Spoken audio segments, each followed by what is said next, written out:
The fastest way to stay broke, even with a good salary, is car payments. Cars are emotional things.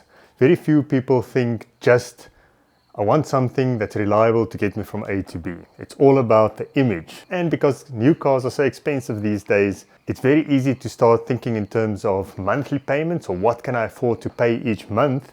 And then people start to normalize debt. Now my rule, even as a car person, has always been to only buy what I can afford cash. So I'd rather save up and buy it cash so I don't have the stress of car payments and I don't owe anyone anything. And also I don't get used to having that monthly debt and never really owning the car myself. So I always tend to go for cheaper, older, reliable Japanese cars, not like this Volvo behind me. And the nice thing about not having any debt is that you are not a slave of your work or a job that you might not particularly love. So the problem with financing a car is not just the payment. There's the interest on the payments that's often difficult to calculate, especially if you don't have experience in these calculations. There might be balloon payments, so hidden big payments at the end of the term.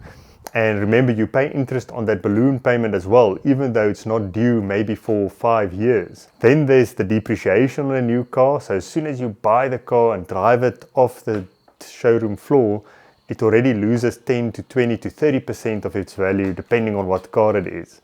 And very often people find that after paying 2 or 3 years on a car, they owe more on the car than what it's worth, and that is how you get trapped. That's why people keep on recycling the debt, so trading it in, getting a new car with a new payment term that's now a new 5 or 6 years at a slightly higher payment maybe, or even the same payment. They feel like they got a good deal, but they never really own the car. So it's almost like renting a car without knowing it.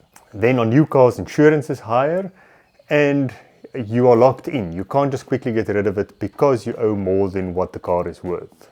Now, the single biggest cost for me when financing a car is the one that no one ever mentions or rarely mentions, and that's the opportunity cost. So if you keep on paying for a car and then trading it in on a new one and always having a car payment, the biggest cost is the returns that you are not earning by investing that money.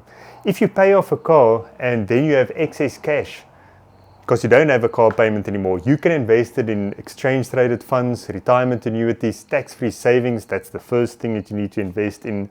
That way you can start building your financial freedom.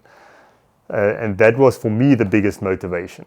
So when I started my articles as a chartered accountant clerk at PwC, I told myself, because I was a car nut, I still am, I told myself as soon as I get my first raise, I'm going to buy a new BMW R1200 GS Adventure. At the time it was 120,000 Rand, which was a lot of money, like 400,000 today.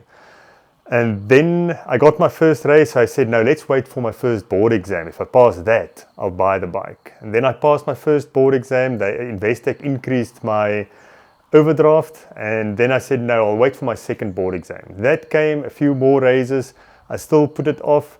And then I said, okay, when I qualify as a chartered accountant, then I'll treat myself to a new car. By that time, it would have been a car, not a bike anymore.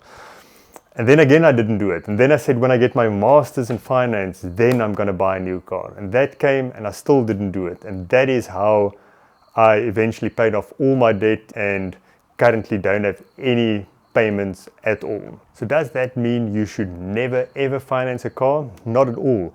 In some instances, the reliability, safety, if your work depends on a reliable transport, then it makes sense to finance a car, but then make sure that the finance terms are reasonable and that you don't overpay on interest and that you pay it off as soon as possible. If you have extra income, pay it off sooner, get the car paid off, keep it maintained, make sure that it stays reliable.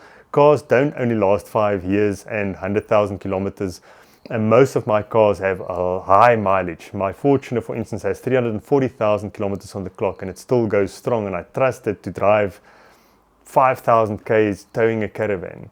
So if you maintain your car, you don't need to swap it for a new one every 5 years. So before financing a car, ask yourself, Do I need it or do I just want it? If it's just something for your ego, don't finance it. Save up and buy it then by all means, but make sure that you save before you buy it. Make sure that you understand what the total cost is. Don't look at the monthly payments. Make sure that you understand what is the cash cost, what is the interest that you pay for it, the insurance. Don't get locked into weird finance deals where it sounds cheap, but it actually costs you more in the long run. Next question is, how long are you going to keep the car? If it's for a few years, it doesn't make sense financing it with a balloon payment. So make sure that the car is always worth more than what you owe on the car. And I would say if you are going to finance a car, only buy something that you feel will last 10 to 20 years and that you are going to keep it. Because that way you can pay it off and then start using the car without having any additional payments, and you can start saving for something else. If you plan on trading it in, that's a very risky financial situation.